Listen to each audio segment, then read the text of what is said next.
આમોદ તાલુકાના જૂના દાદાપુર ગામના ખેડૂતોને કોઈ પણ જાતની નોટિસ આપ્યા વિના પાવર ગ્રીડ કંપનીએ ખેતરમાં હાઈ ટેન્શન વાયર નાખી ખેડૂતોએ તૈયાર કરેલા ઊભા પાક ઉપર ટ્રેક્ટર ફેરવી દેતા ખેડૂતોમાં કંપનીની કામગીરી સામે રોષ જોવા મળ્યો હતો।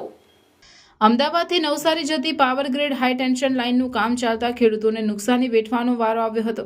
અત્રે ઉલ્લેખનીય છે કે આમોદ પંથકમાં ઢાઢર નદીના કાંઠે આવેલ ગામોમાં પૂરથી ખેતીને બબ્બે વખત વ્યાપક નુકસાન પહોંચ્યું હતું, જે નુકસાનની હજુ ખેડૂતોને કળ નથી વળી ત્યાં વીજળીના હાઈ ટેન્શન ટાવર ઊભા કરવા માટે ખેડૂતોનો ઊભો પાક કાઢી નાખતા ખેડૂતોને ભારે નુકસાન વેઠવાનો વારો આવ્યો છે, જેથી ખેડૂતોએ નુકસાનીનું પૂરેપૂરું વળતર મળે તેવી સરકાર પાસે માંગ કરી હતી। વીજ કંપનીએ પોલીસ પ્રોટેક્શન સાથે ખેડૂતોના ખેતરમાં ઘૂસીને વીજ વાયર નાખવાની કામગીરી શરૂ કરતા ખેડૂતો રોષે ભરાયા હતા।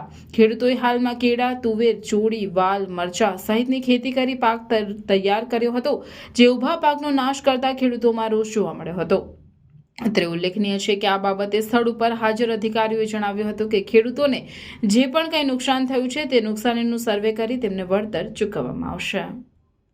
આ આપણા હાઈ ટેન્શનની લાઈન આવી છે અને આ જી બોર્ડવાળાએ વગર અરજીએ કે વગર નોટિસ આવેલા વગરનું જ આ બધું કામ ચાલુ કરી દીધું અને અમારા લગભગ 1500થી 1600 છોડવા કેળાના ભાગી જાય તો એનું વળતર કશું નક્કી કર્યું નહીં આ લોકોએ અને પોલીસ પ્રોટેક્શન લઈને આવીને ડાયરેક્ટ ચાલુ કામ કરી દીધું છે અને અમને નહીં જાણ કરી કે કશું નહીં કે ભાઈ છોડવા દીઠ કેટલા પૈસા મળશે કે શું મળશે એવું કશું કીધું નથી। એક તો અમારે રેલ આવી હતી એની અંદર બધું ટણાઈ ગયું અને હવે બેરા ઊભું કર્યું ત્યાં ઉપરથી પાછા હવે આવાજ ભાગી કાઢવા રહ્યા તો આત્મહત્યા કરવાની ઈચ્છા થઈ જાય એવું કરીને આ ઊભા રહ્યા હવાય તો આના માટે અમારે વળતર સારામાં સારું જોઈએ। એક કદી એવું બાપના વાવણ એવું કર્યું અમે હવે કઈથી લાઈને આવવાના। તમારા ગામમાં રેલ કેટલી વાર આવી? 2 વાર રેલ આવી ઓનઘાટ 2 વાર રેલ આવીને તે જબરદસ્ત રેલ આવી અહીંયા આગળ આપણે ઊભા છે અહીંયા આગળ ગરા હમું પાણી હતું એમાંથી બચાતા હવે આવા ટોળી કાઢવા વરે ગયા તો અમારે કરવું શું ને જીવવું કેવી રીતે અમારે? કોઈ જાતની નોટિસ કે કઈ તમને જાણ આવેલું નહીં, નોટિસ બોટિસ અમને કશું આવેલું નહીં આ લોકોએ અને પોલીસ પ્રોટેક્શન લઈ અને આવીને ડાયરેક્ટ કોમ જ ચાલુ કરી દીધું। એના માટે હવે અમારે શું કરવું આગળ?